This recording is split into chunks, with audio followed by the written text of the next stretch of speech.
All right, we live on YouTube and Twitch right now. Awesome. Cool.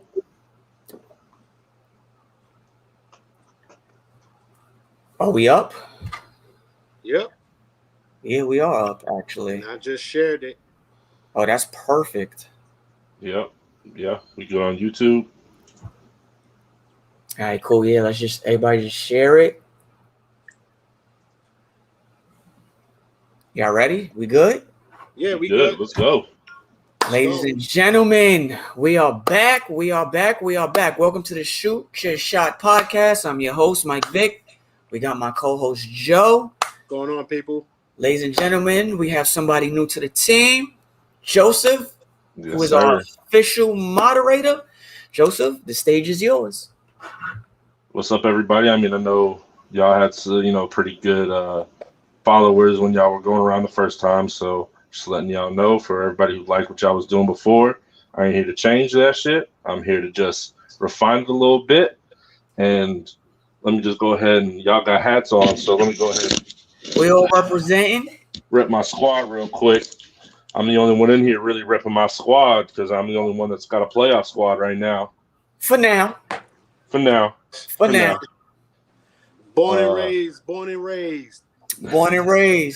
Well, I got San Fran. I wasn't born there, but it's born not even football season, but it is what it is. Born and raised. So, and I do just want to break some news. They just announced Tom Thibodeau, Eastern Conference Coach of the Month. So, I'll take that too. That's not bad. That's what's up. Nah. So, steps in the right direction over here. Definitely agree. I don't have any other hats, but I rep the Bengals. But my real squad, I'm the soccer, real football connection to this podcast. Chelsea FC all day. Let's go. Let's get it, guys. All right. That's what's up. We don't have many soccer fans in here, but hopefully, your input and your insight and your thoughts can help us get them in here. So get them in here, and I'm gonna convert both y'all. Both y'all gonna be watching some form of soccer. Hey, I'm down. I'm not gonna say no. It's sports. I'll definitely give it a shot. New York got what? 2 MLS teams, right? Yep. I have no clue. Yeah, I think they got 2. I know they still got the Red Bulls, and I think they got Red Bulls. That's right. Another team that's newer.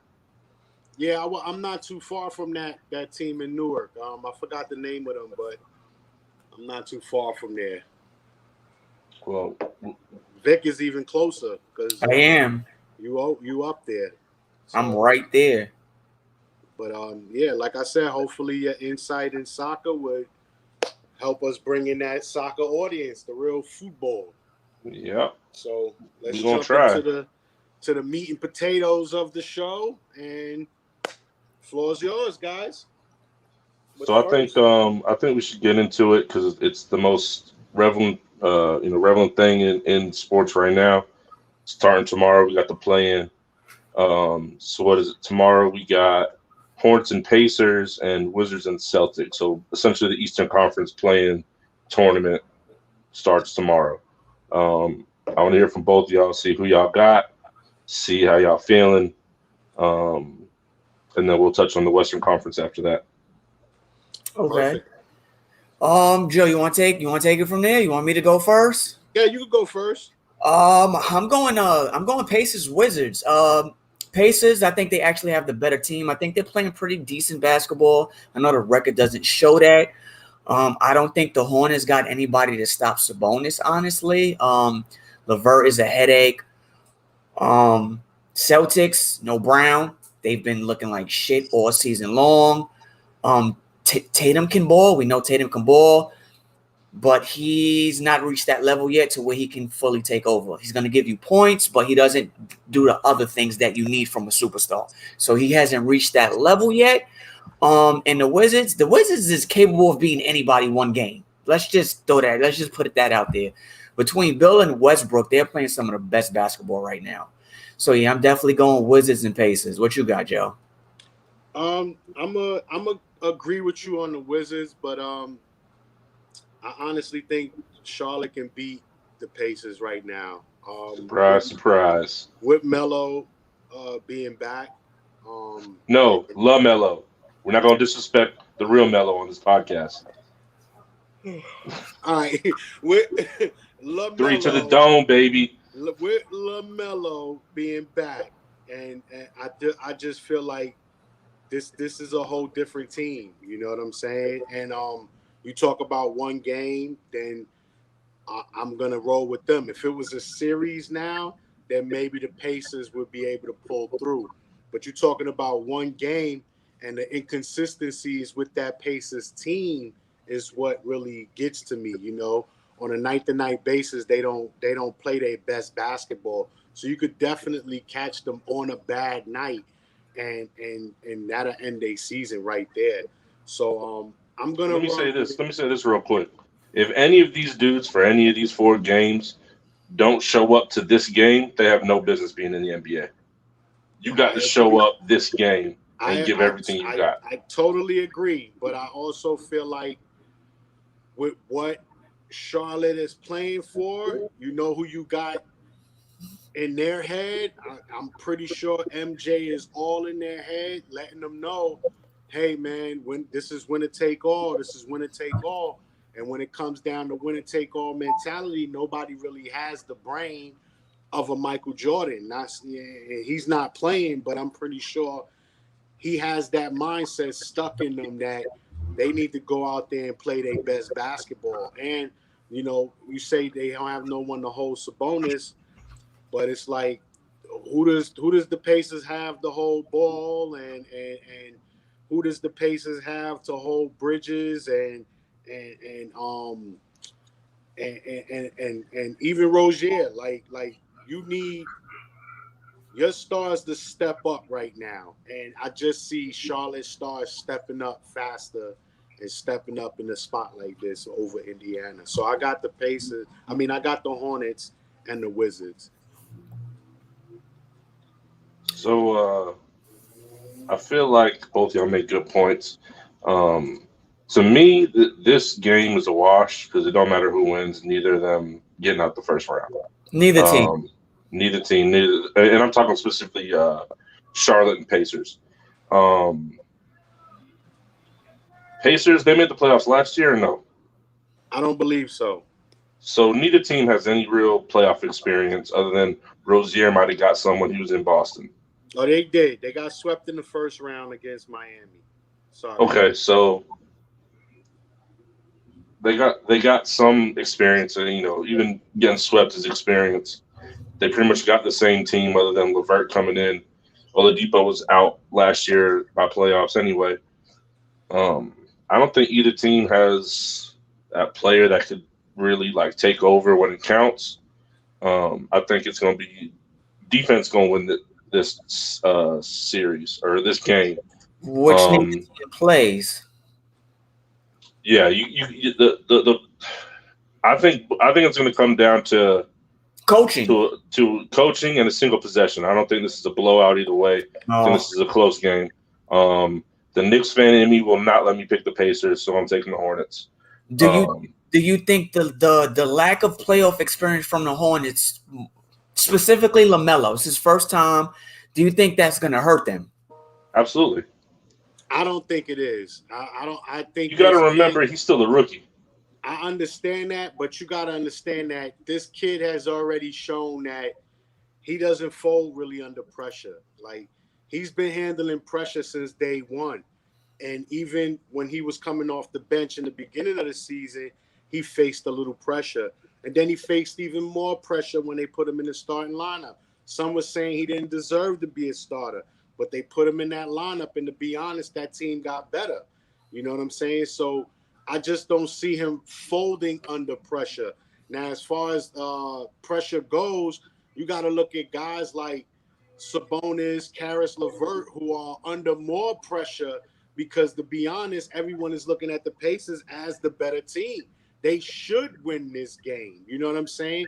So what happens when a guy like Karis LeVert and Sabonis don't come in and don't play they all? You know what I'm saying? Then you got to understand that Miles Turner is not playing. You know what I'm saying? So that's a big void in the middle of that lineup. They got that lane open now, so anything can happen. And I just don't see Ball folding under pressure. I don't think he folds, but I don't think you getting any spectacular game at him. You might Well, get like that's the thing.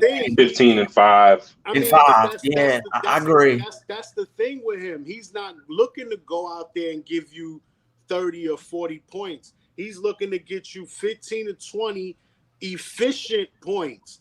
And on top of that, like, he's gonna play hella defense on whoever he's guarding. He's gonna get you 5 to 6 extra rebounds, 6 to 7 assists, and he may have a steal or two. So I think the key though in this series, well, not series, but in this game, is going to be Terry Rozier.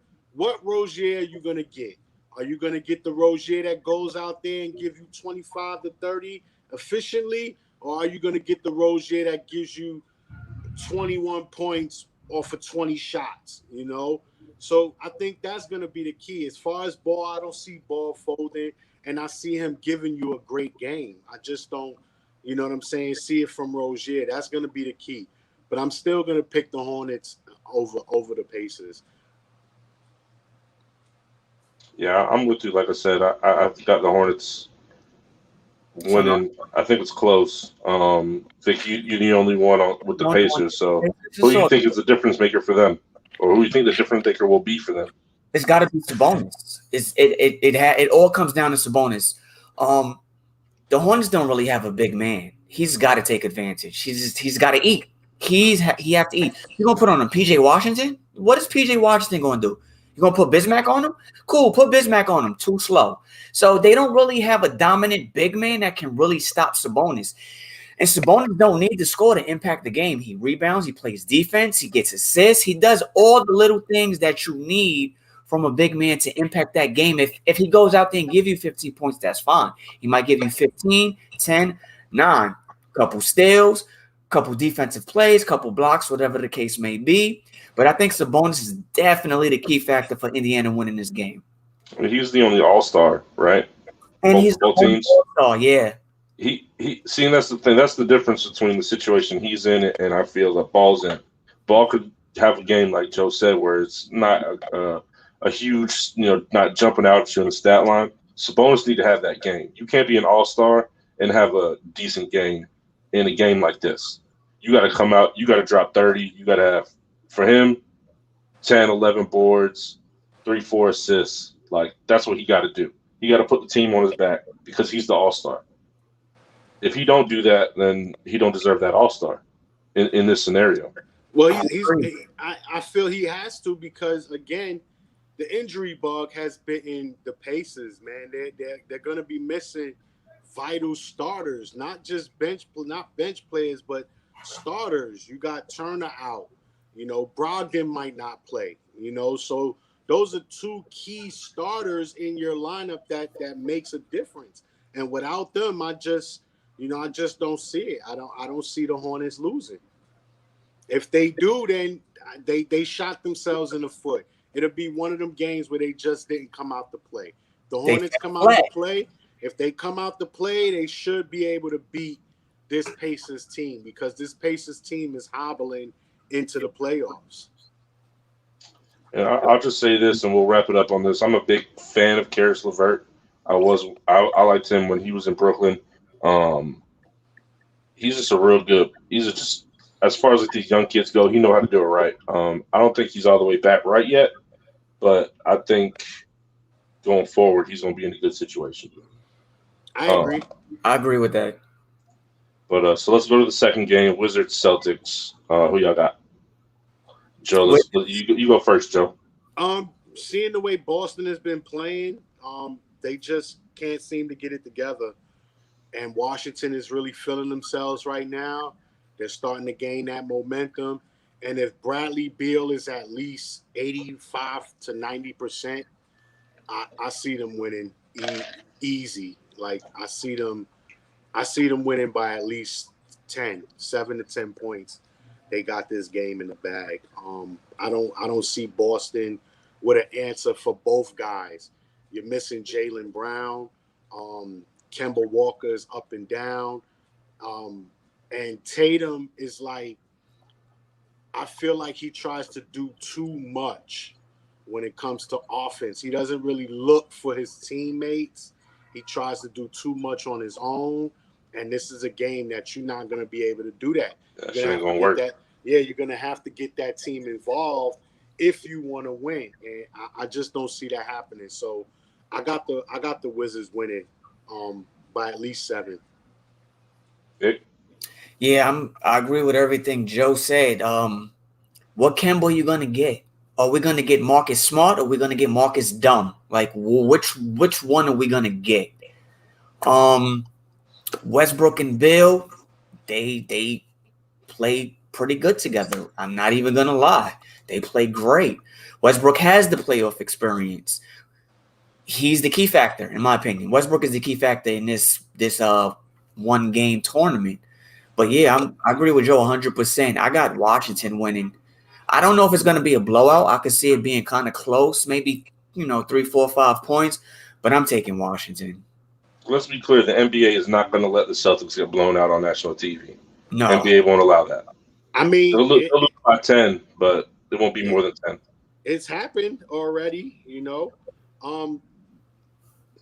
Boston lost the season series to Washington, 2-1. One of the games they lost by 9 points. So I see it somewhere like that.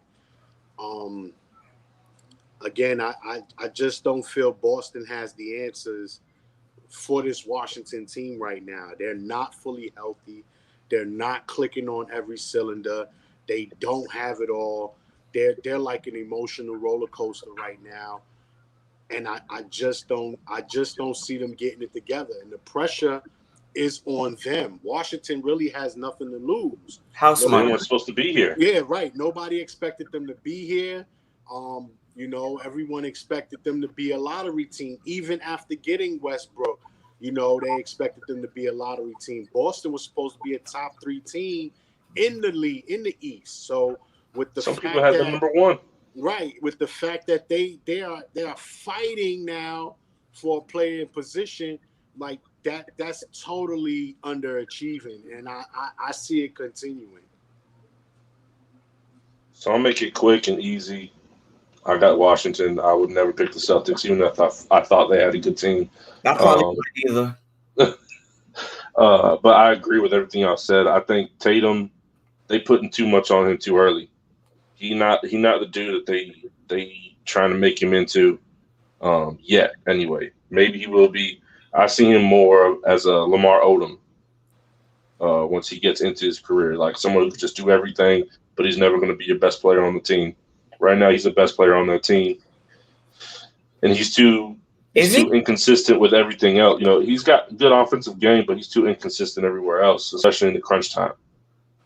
Yeah, and my biggest issue with him is, and a lot of other NBA, they just don't want to find the rim. They rather just shoot, and that's what kills you. You know what I'm saying? Mm-hmm. I understand this whole 3 is better than 2 philosophy, but that's if your 3 is dropping. If your 3 is not dropping, then you need to match 2s. You know what I'm saying? And that's the thing with Washington. They can kill you from other ways. They don't have to shoot 3s all day to win the game. You know what I'm saying? They shoot mid-range jump shots. They take the ball to the rack, and I see Westbrook doing that. Westbrook is going to take that ball to the rack because they really don't have no one to guard him. You know what I'm saying? Yeah. I think Vic said it. I think he said Westbrook's going to be the key to this matchup. Yeah, definitely. They're going to live and die with whatever game Westbrook gives them. They're going to live or die by that. Beal is a great shooter, but it all comes down to Westbrook. I think personally, he might be the most underappreciated athlete in sports history. The way these people are treating him with like triple doubles don't matter is so disrespectful to me.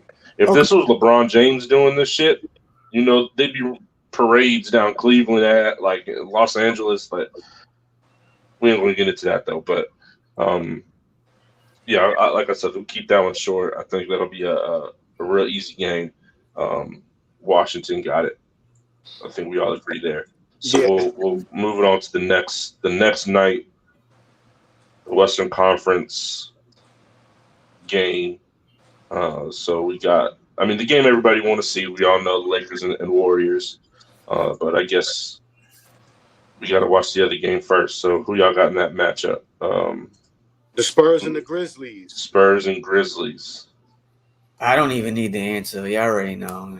Well, honestly, we Joe, got you want to go first? Here. Go ahead, Joe. You go first. We got a Spurs fan here. Now, this is another one where we talk about pressure, and I don't see San Antonio feeling any pressure.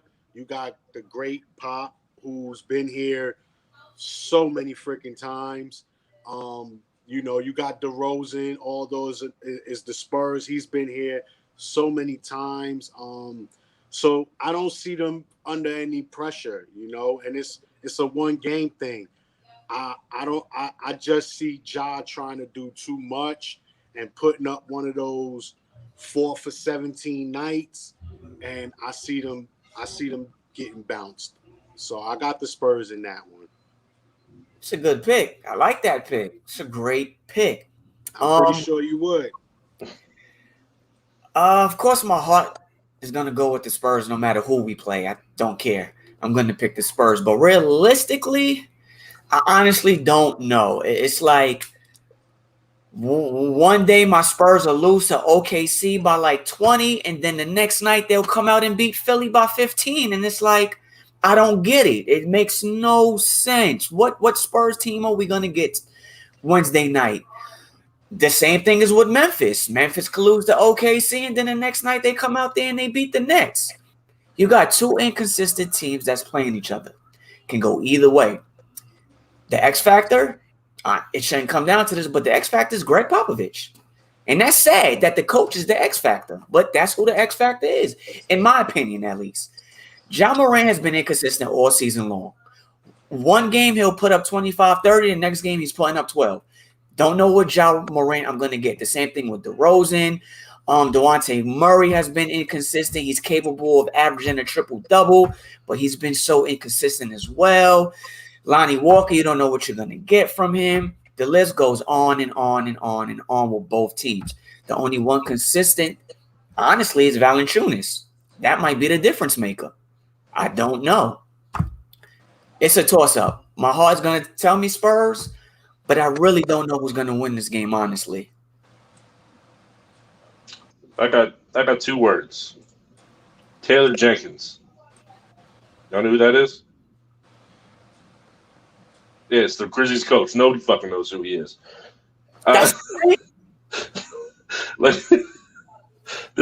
We apologize, whoever's watching. I know we should be knowing this. We truly apologize. We really don't need to know that. Like, it ain't something that, like, hey, listen, man, if that's the only question I don't know on the pop quiz, that's fine. I'm fine with that. But, yeah, good one. That's a damn good one. Because I didn't know who the fuck. No, not at all. No, that to me, that's the difference. You have arguably, as much of a hater of the Spurs that I am, you cannot deny Greg Popovich. I mean, all time, probably top 5 coaches ever. Top 1, but continue. That's another podcast. I got him 3, but so that's the difference. DeRozan been there, although usually he chokes when he's there. He's been there. I think Memphis is just too young, not experienced enough. Valanciunas, he's a solid player, but has he ever been in the playoffs? Yeah. Toronto, am I correct? Yeah, with Toronto a couple of years ago. He's been there a few years. He's been there a few times, but it ain't like, it's not like he's the shit or I mean, if he was, they would have done more. It all comes down to the coaching. Pop knows how to coach the players he has, and he's gonna, whatever he gets out of them, it's gonna be, their best, foot forward. I'm a big fan of Ja Morant. He doesn't last too long in Memphis. I think he's out of there very quickly.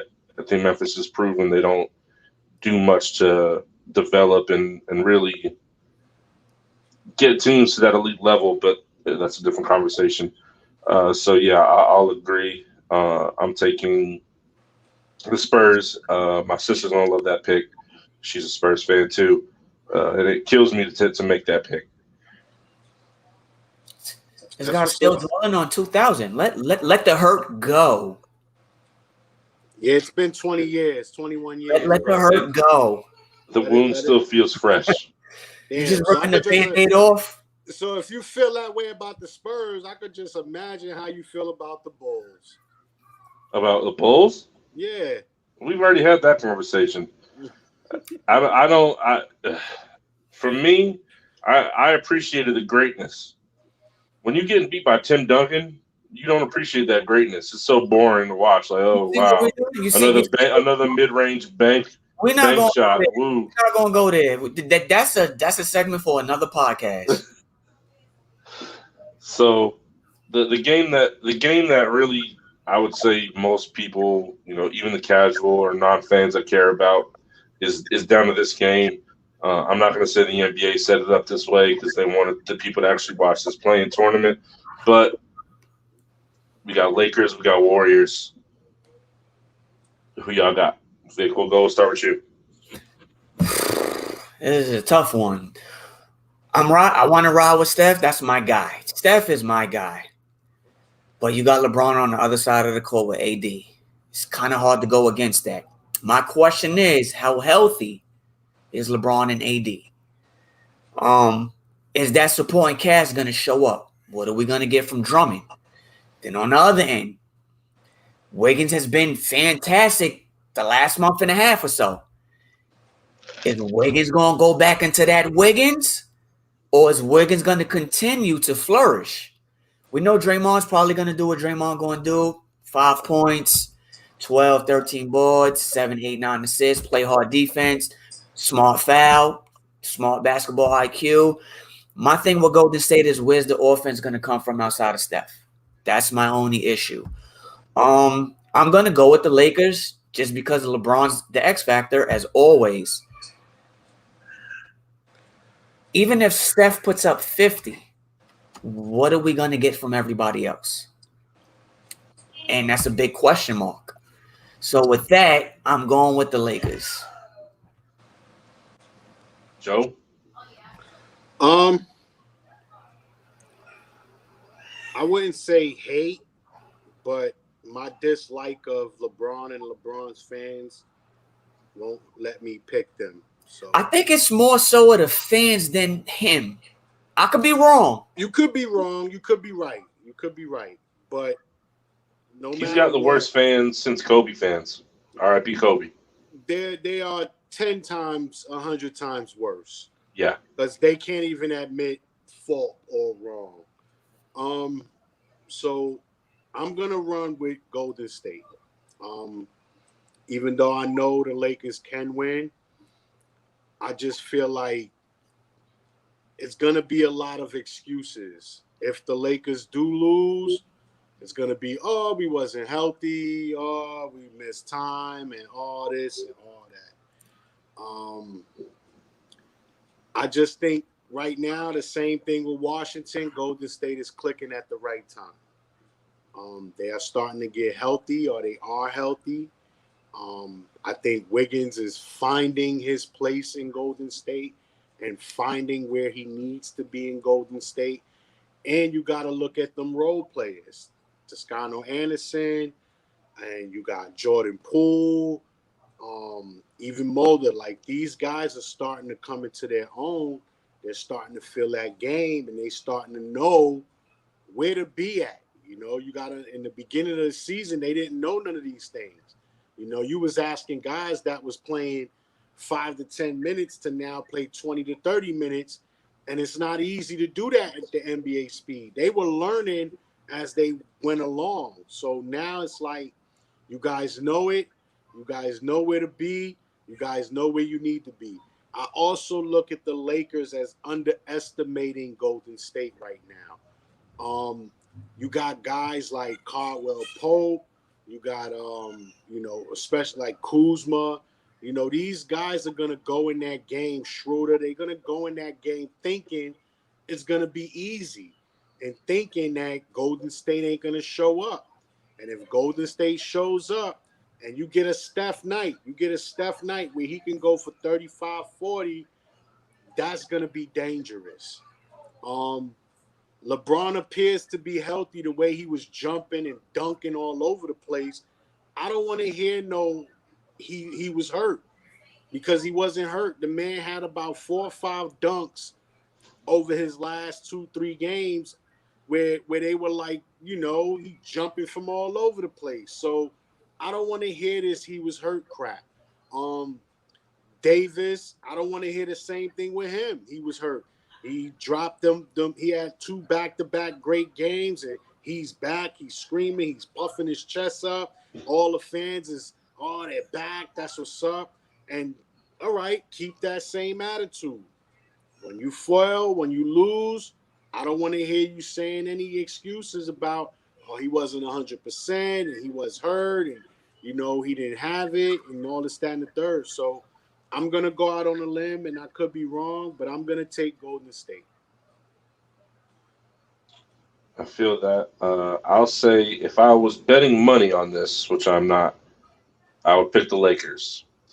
But I'm not betting on money on this, so I'm taking the Warriors. I think it would be the more exciting ending to the game to see Steph Curry take a team that at the beginning of the season, again, they said wouldn't make the playoffs. It was just him. What's he going to do? He can't carry the whole team on his back. He did it against a team that at the beginning of the year was, finals already wrapped up, 2-peat.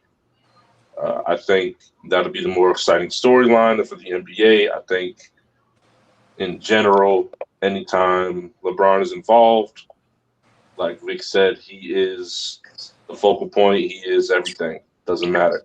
I'm like you with LeBron.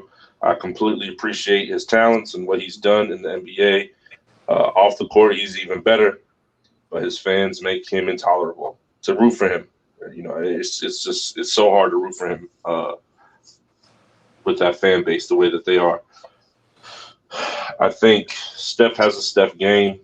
I think LeBron has a LeBron game. I think AD has an AD game. But those unheard ofs on Golden State are going to come through, play harder than like the guys you mentioned in LA, Kuzma's and all them, who just thinking, shit's sweet. I think those B and C players that Golden State have are going to come hungry, and I think that's going to be the difference between the game. I think it'll be a close game. It's got to be a close game. And I think, Golden State going to take it. And, it'd just be interesting to see LeBron go out like that. That'll be, that's not something that, there'll never be a comparison because, you have the Jordan comparisons. That's not something that Jordan ever went through. So it'll be something different that people could talk about one way or the other. It's going to be a topic whether you win or lose. If you win, it's going to be, Jordan never had to win one game by, and do this. But if you lose, it's going to be like, the same argument, but the different way. So it'll be interesting no matter which way you slice it. Yeah, and that be the issue I have with the fans is like always an excuse is always something. Like doesn't matter. Like, oh, this and all that. And, he never had to do this and he never had to do that and this and that. And it's like, dude, just admit it. Just face it. You know what I'm saying? My thing is, if LA loses, what would be the excuse? You lost to a Golden State team. After Clay got injured, they was written off not to make the play. A draft lottery team was Golden State. Mm-hmm. So what excuse are we going to make up this time? LeBron wasn't healthy? Cool, LeBron wasn't healthy. Yeah, they're going to play the health card big. That's time, cool. bro. LeBron wasn't healthy. What about AD and Drummond and the supporting cast? In my opinion, that still should be enough to beat this Golden State team. They're going to play the health card. They're going to play the gel. We didn't have enough time to gel with Drummond. Drummond didn't have enough time with LeBron to get a feel and all this, that, and the third. Or worst come to worst, you already know who the scapegoat is, Kyle Kuzma. They're gonna blame everything on Kyle Kuzma. He is trash. They're gonna throw Kyle Kuzma under the bus, and that's gonna be it. Is he trash, or does he just not want to play there anymore? From what I see, he's trash. They don't need to throw him under the bus. They just need to throw him in the G League. I can't call a dude trash when he has spells. Like, the dude could put up 20-something, 30 points. And he has shown signs of, I can play. So it's like, is he trash, or does he not want to be there? He's waiting for his time, like Ingram, Randall, Ball, Clarkson, to where they get out and get from under this guy, then they take off. I'm gonna say he trash because he owe me money. So I respect that. If I put money on you, you can't put up these points I'm asking. You trash, in my opinion, until further notice. I respect that because I feel the same way and I do the same thing. Yeah. I got beef with Boston and every play on Marcus Smart. When I see you, it is on site. Facts. Y'all owe us a couple thousands. No talking, no infant, no, oh shit, what's up, Marcus? No, none of that, son. You better be prepared. I'm telling you, I'm a chop block you. I'm a clip your knees. All that counts, son. Marcus Smart, when I see you, we got beef, bro. So y'all going Golden State, I'm going LA. That's what we're doing? Yeah, I'm gonna stick with Golden State. I hope you guys. I hope I'm wrong. Actually, I really do. Hey, man, listen. Again, another thing is, like he said in the beginning, will the NBA allow the Lakers to get bumped this early? That's the thing, though. But you got. It's not the same because at the same time you got Steph. The NBA love them some Steph Curry. That's you got true two. Too. You got a player that's all time loved by the NBA versus a franchise, and a player who all time loved by the NBA. So it's like, pick your poison. Yeah, this is what they wanted. This is making up for all those LeBron versus Kobe playoff or finals we never got. This is the makeup for it right here. The icing on the cake. The icing on the cake.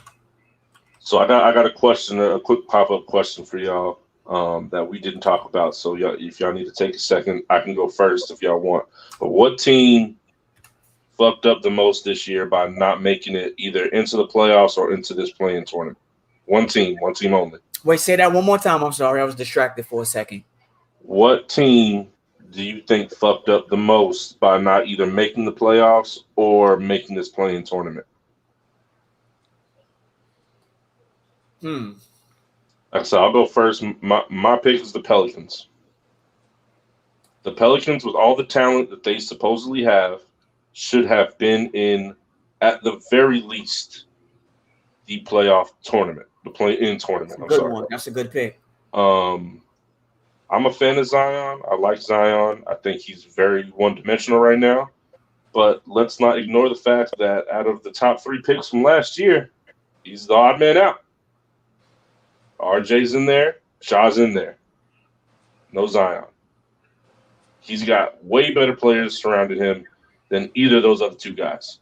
Why is he not in this at the least play-in tournament? That's true. I can agree with that.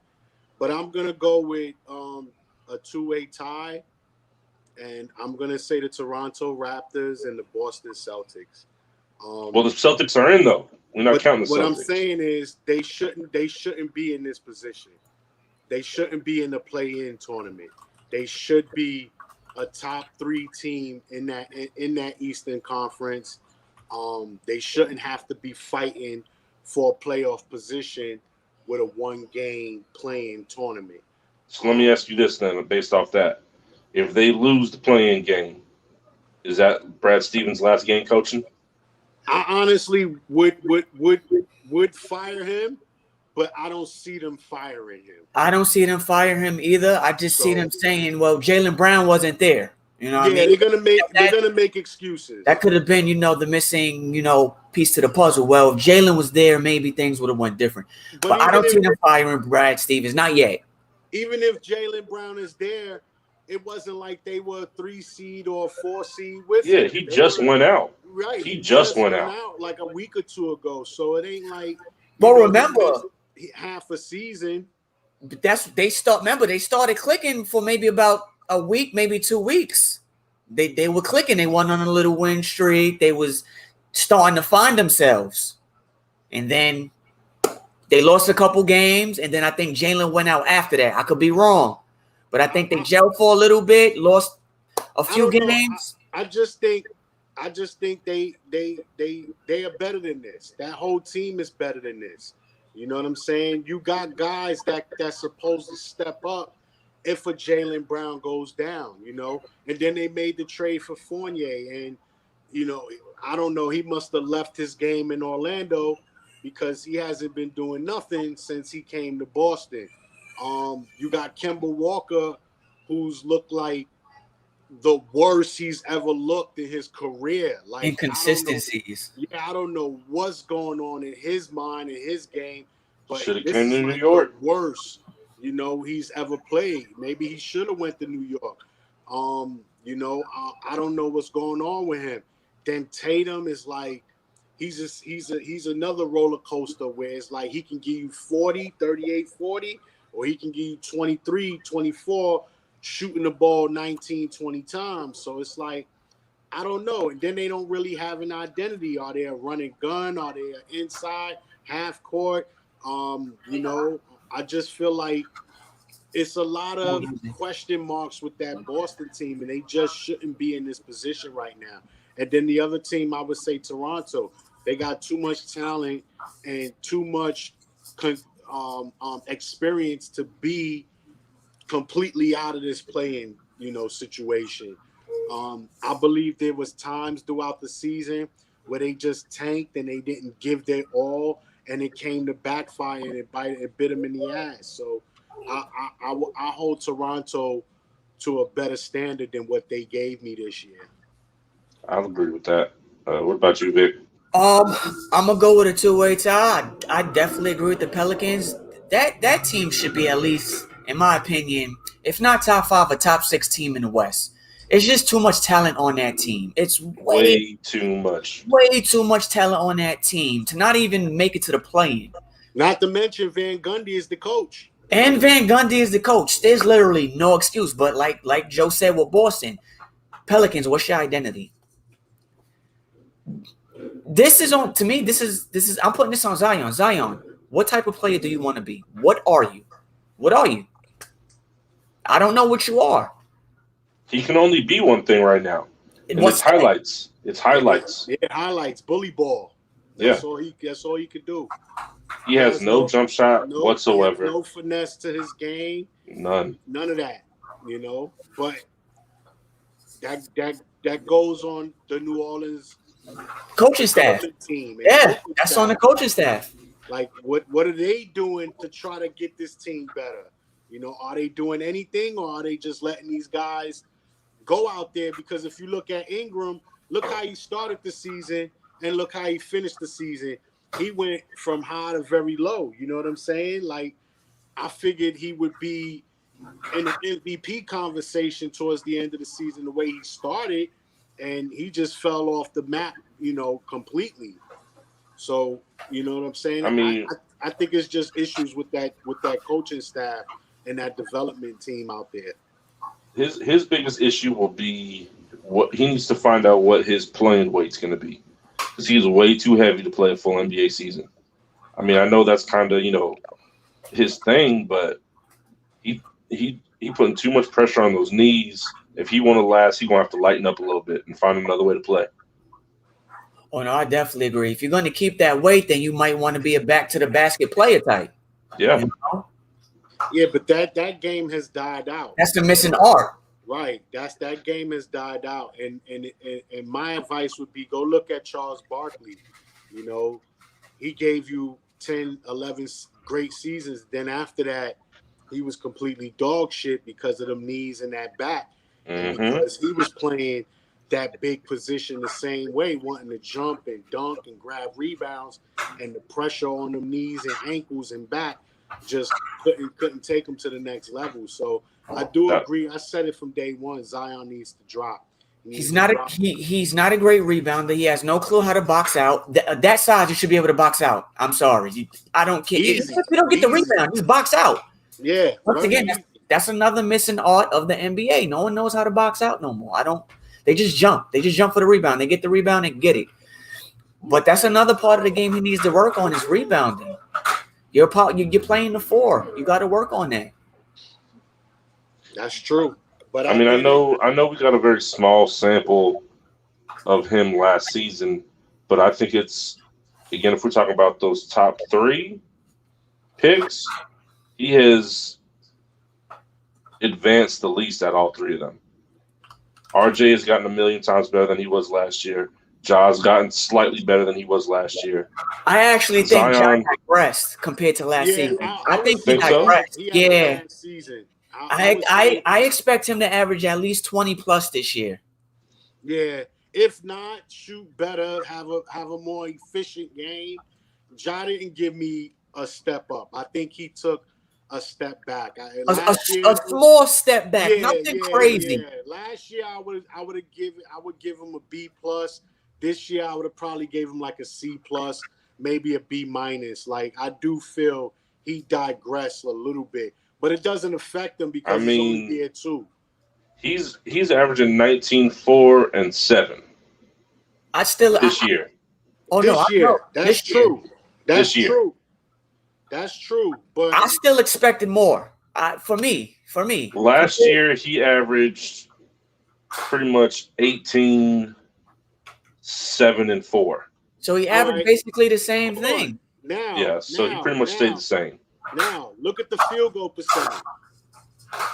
Let's see. He shot 47% last year, 44 this year.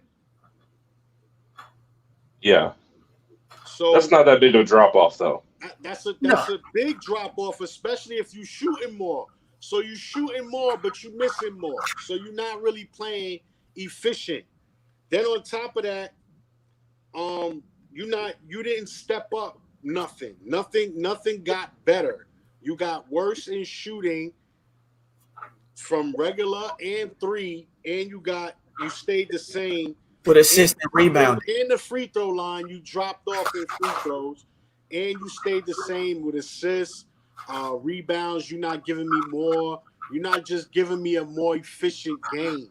And that's the thing with Barrett. That's the one thing I can credit Barrett, that he may not have taken a big jump, but he's playing more efficient. He's not turning the ball over as much. He's not taking the silly shots like he was last year. He's not shooting, 6 for 18 on a consistent night. Like, you know what I'm saying? So I think that's what it is with Ja. Like, expectations, does play a major factor. When you expect that player to make a big jump or a decent jump, and they don't, then that's pretty much a digress. I definitely agree with that. Like, look at Lonzo Ball. From last year to this year, he's made a big jump. You know what I'm saying? A huge jump. So you expect certain things out of certain people, and I expected a lot more out of Ja. Especially seeing this is your team. This is your team. We didn't bring nobody else to take this team away from you. We put a big piece in front to make sure you was good. With Valanciunas is playing at an all-star level, like we expected a lot more out of Ja. And 15, 16 points a game or 17 points a game is just not cutting it to be a leader. This might be a little sophomore slump. I'm still expecting him to come back better, stronger next season. Yeah, like I said, it's only year 2, so it ain't like your career is over. Oh no, but you do need to get off in that, get in on that off season, and practice what you need to be practicing. He'll be fine. I think all 3 of them will eventually be fine. It's just right now it's just a nitpicking. Yeah, that's all. Yeah, definitely. All right, so I mean, we pretty much covered all the games. We got about like 15 more minutes. Uh, Oh, let's shit. just get some quick predictions for all the awards this year. Okay, we could do that. All right. Y'all already know mine, so I'll let y'all go first. You disqualified. Get out of here. Yeah, you mad bias, man. You mad That's why. bias. That's why. That's why I'm the moderator. I'm allowed to be biased. That's Good like me point. saying Zach LaVine is MVP. One day. Yeah, I don't know, but I'm gonna start with I'm gonna give you a Let's just smile. go one by one. Let's start. Let's start with uh, six man. Who y'all got for six man? I'm gonna go with Clarkson. Same. Easy enough. Coach of the year. I'm gonna make you smile, and I'm gonna say Thibodeau. Got to be Tibbs. It's got to be. No, I'm not going with Thibodeau. Great job, though. Fantastic job. I'm actually going with Monty Williams. No one expected Phoenix to be the number 2 seed, even with Chris Paul. Not the 2, but I did expect them to take a big jump once Chris Paul Yes. Like, got but there. like you said, not the 2. Not the 2. Oh, But and I could think, and also, besides being the number 2, I think they have the second best record in the entire NBA. that's true. That's true. And they could have had the number 1. But I know. They totally tanked last night's game or yesterday's game. Yeah, But I'm going Monty. another thing I play into fact is them other teams just didn't seem to put 100%. Like the Clippers, the Nuggets faced injuries. The Lakers, like they just didn't keep their foot on the gas, and I think that's what helped Phoenix get that number 2 and win 51 games. So, Monty, he played he had a great season. He got some great players around him. It's not like, he got a bunch of scrubs or no name guys, but it's like, what Tibbs is doing in New York, like that's phenomenal, dude. Like Nobody you had talk us about close to the players playoffs. like Not at Reggie all. Bullock, The emergence of Rose. Quickly, like you Derrick Rose, like people. These are guys nobody like. You go to a park and it's like, yo, pick your team. You looking at the bench like, I don't want him. I don't want him. I don't want him. And Tibbs is like, fuck it. I take him. I take him. I take him. I take him. Like Julius Randle, like these are guys no team wanted on their squad. And Tibbs took them all and was like, fuck it. When life gives you lemons, I'm going to make you Tequila. a banging-ass lemon chicken with some lemon whatever. And he turned diamonds from coal. So I got to give Tibbs that credit, man. I'm To going me, with Tibbs. he's done more with less.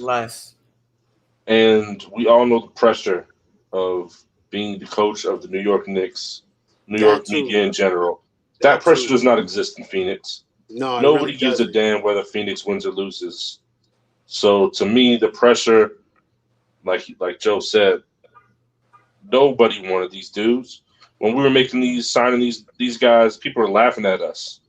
Oh, you gave Julius Randle 2 years. Oh, you gave Reggie Bullock a year. Mitch Robinson been injured pretty much the whole season. We've had Nerlens Noel. It's been our starting center all season pretty much. And that man is a monster down low. He's never looked this good in the NBA. Defensively, offensively, it's non-existent, but he'll catch a oop every now and again. But to me, it's got to be Tibbs. All right, we did six man, we did coach, rookie of the year. Anthony Edwards. Yeah, I'm gonna give it to Edwards because Melo missed that time, and during the time he missed, Edwards kind of skyrocketed. He took off. So, he took off, and he put up some big numbers against some pretty good teams. So I'm gonna give Edwards the slight edge, and I'm gonna give it to him. I mean, I know rookie of the year is the one award where wins and losses don't really matter. He hasn't done anything that's amounted to any wins. Yeah, he's out there playing. He has. He beat a few teams on his own.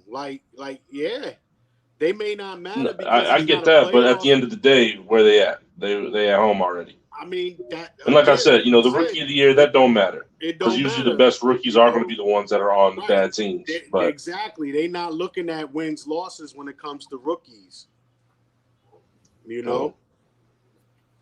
Yeah, I feel it. I still, Emmanuel quickly's made differences in games that matter for See, me. this is what we're talking about. The bias. The bias. I already told y'all what it was. I could fuck with you with Tibbs, and even if you got Randall as your MVP candidate, That's fine. And even if you want to put Derrick Rose as your 6-man candidate, those are all fine with me. But you're not Rose gonna is my sit 6 man. You're not gonna sit here and tell me Emmanuel Quickly deserves Rookie of the Year. Does he deserve it? No, he doesn't deserve it. He doesn't deserve it. But like we talked about, he's in the conversation, and for that, he's I'm not. happy. He's in your conversation. That's it. Is Edwards and Melo. And if you want to throw another name, Halliburton from Sacramento. Other than that, your boy Quickly, he hasn't even been talked about in almost 2 months. We haven't heard nothing from Emmanuel Quickly. It's because he's been so consistent. No, I forgot about that one. Yeah, I totally forgot. He's been dog doodle over the last 2 months. Ever since Derrick Rose came, you haven't heard nothing from Emmanuel Quickly. Nah. Derrick Rose took his shine. If I was Quickly, I'll beat Derrick Rose up, hit him in the knee or some shit. Nah, honestly, Derrick Rose has helped him a lot. I mean, we're gonna get off it. We don't got time to go all the way to talk about Emmanuel Quickly, but most improved. I'm gonna give it to Randall. Yeah, Randall got my vote for most improved. I'll give it. I feel like he has to be in the MVP conversation. To me, nobody else that's in this most improved category is in the discussion for MVP. Right? Correct. That's true. So to me, it's clear cut. He's got to be most improved. Yeah, I'll give it to him. And on top of that, the other candidates in that category kind of took a downfall. They kind of they didn't end the season on a high note. Like Jeremy Grant 2 months ago was there. He was in the conversation, but then he just faded, to the black. So, I'll give it to Randall hands down. He got that. Vic? Randall, I mean, he earned it. He deserves it. He threw the team on his back and said, "Follow me," and look what it nicks off. Cool. So we're gonna wrap up here in a second. We got 2 more defensive player. This is tricky. Personally, the word defense is in today's day and age, is anybody really playing defense? Yeah. As a team, no. Individually, yes. There is a team that's playing individual team defense. Yeah, that's what I mean. No, here we go again. If you wanna, everybody wanna throw Simmons' name in it, and they wanna call Simmons. I think he takes advantage being a 6'10" point guard, and he gets matched up with a lot of point guards that are smaller than him, and he's able to steal the ball or clog the lane or block a shot here and there. But he's a 6'10" point guard. Just imagine if he was playing small forward or power forward, would he be able to do the same thing? So I don't know if I can give it to him. Then you got Gobert. He does play good defense, but he gets shitted on by guys that are known, like Towns. You got MB. You got so many other centers that kill him. Bam is another candidate. I don't know. I seen some stats, but they were versus smaller guys and not real centers and not real, big men. And then he had a great game against MB. We kind of shut him down or whatever. So I don't know. This is one award that I really don't care about. It doesn't interest me. It doesn't intrigue me. Defensive player of the year is not what it used to be. You don't have guys like Ben Wallace, Dennis Rodman, Scottie Pippen. You don't have those guys that just go out there and shut down the best players anymore. Tony Allen. Yeah, Tony Allen. Guys like that. Like, it's just hard for me to pick. So I'll just leave it open. Like, I really don't care. Nick? I love Ben. Joe knows I love Ben, but I'm not gonna go with Ben. Actually, I'm going with Draymond Green. I don't know if you guys been watching Golden State like I have for the last few months. Draymond's been locking everybody down, playing the passing lane, guarding the big men, doing everything he has to do. And what has Golden State been doing? Winning. Where does winning come from first? Defense. And that's all credit to Draymond. My pick, Draymond Green. I don't want to have a big speech. Draymond got my vote. All right. And the one that everybody cares about, MVP. Julius Randle for MVP. Woo! Hey, could we get a first time ever most improved MVP in the same season? Come on. Not this year, my friend. Nah, I don't think that's going to happen. My MVP vote still, I'm giving it to Steph. Steph.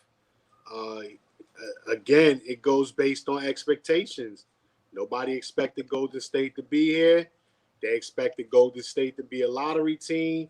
And also, there was a lot of talk about how Steph can't lead no team. He can't do nothing. He can't lead a team. Can't lead a team. He can't lead a team. He can't lead a team. Oh, and he's overrated. Don't forget that one that we heard all year long. One of the most overrated guys in NBA history. Not this year, but history. So throughout the course of the 60, 70 years the NBA has been around, he's one of the most overrated players ever. So, I'm gonna give it to Steph. That's my pick. I just feel like Joker, he had a great year, but he's another one that didn't show up or doesn't show up when it's like an even. Like, yeah, you go out there and kill a team that ain't got a center and kill a team that don't have real good defense. But when it comes to playing teams that can focus on you, you just don't show up. And I think Steph, I don't know if you know, but they just won Golden State. And, Steph Curry won Player of the Month. He averaged almost 37 points per game during the last month, and his team went 8-1. And that's like incredible. You know what I'm saying? So when the pressure was on too. When the pressure was on him, they went out there, they won their last few games against real tough opponents to get that play-in spot. You know what I'm saying? He put that team on his back, and it was games that you knew it was going to be him and no one else.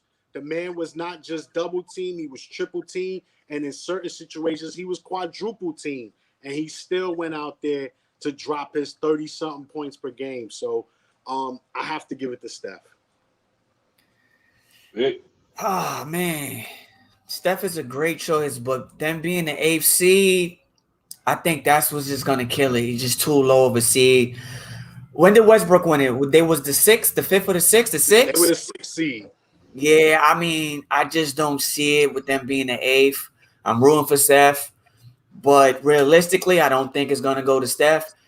With that being said, I'm actually going to take Joker, number 3 team in the West. He averaged 26.5, 10.6 rebounds, 8.3 rebounds as a big man. That's unheard of. He's shooting over 50% from the field. I think he's shooting around 80% from the free throw line. He's, I think, in the mid-30s from the three-point line. I'm going with Joker. He's a matchup nightmare. He can go inside, outside. Basketball IQ is so high for a big man. Passing skills is elite. I'm going with Joker. And even with Jamal Murray being out, they really didn't miss that much of a beat. Granted, Michael Porter stepped up a lot, but Joker didn't drop, if you get what I'm saying. Joker stayed the exact same. He didn't have to do much. He didn't have to do less. He did the exact same that he'd been doing. He just been consistent the entire season. Joker got my pick. All right. Cool. So, I mean, obviously, if I was voting with my heart, we know who I'd pick. I don't think there's too many players who have done more for their team than Julius Randle, but I know it's not going to happen. I think Chris Paul is the MVP. I don't think anyone has taken their team and jumped farther because, I mean, where was Phoenix last year? Bottom of the Western Conference? Somewhere around there. They pretty much had the little bubble. They had the best bubble they possibly could and still couldn't make the playoffs. So, Chris Paul's taking them from nothing to number 2 seed. I've always been a big fan of Chris Paul. Teams get better when he goes there. I think it's Chris Paul. And that's my pick with my head instead of my heart. I think we all have good picks. We all got good arguments. I can't disagree with neither pick, Steph or Chris Paul. Chris Paul. Yeah, I like Chris Paul. He was in my top 3. Chris Paul is just a winner. I get it. He hasn't made it to the finals, but like Joseph said, every team he goes to, like that. Yep. 360. He's like what Jason Kidd was. Every team Jason Kidd went to, he got better. And usually the team that he left got worse. Chris Paul has that same effect. What happened to Houston? They got worse. Well, they never gave Chris Paul real power in Houston. That was James Harden's team. But they did get worse once he left. Yeah, that too. Fell apart. Like Harden didn't even give Westbrook time. Like they replaced Harden. They replaced Westbrook with CP3 with Westbrook, and Harden was like, "I ain't feeling this shit," and that was it, bro. Like it was crazy. He's like, "Yo, there's a reason I got up out of OKC." And I like Chris Paul, and I think the key is he gets them to play defense. Any team and every team he goes to, he gets the team to play defense, and that's what matters. So, I don't have no argument with Chris Paul. I just feel like Steph he's on another level, and he did what everyone expected him not to do. So yeah, like you said, the only thing killing Steph is the seeding. Out of everyone we mentioned, he's the lowest. Even Julius Randle, he's the lowest seed. If everything goes right, he'll get into the playoffs, but he might not even be in the playoffs. So it's like, it's tough. It's tough. But we had a little over an hour. I think we got some good stuff in, especially for the first episode being back. Definitely. I gotta say this was a good time, and hopefully the people enjoy it, and we're gonna get back to it. And I see somebody wanted us to talk some draft, so we're gonna have to do that next time. Next episode. So with that said, if y'all got any last words, say them now, and then we out. I'm good. It was a joy. I'm glad to be back. Hopefully we could make this consistent and keep it rolling. Let's build off momentum. Let's not, you know what I'm saying? Start and stop. Let's keep this going.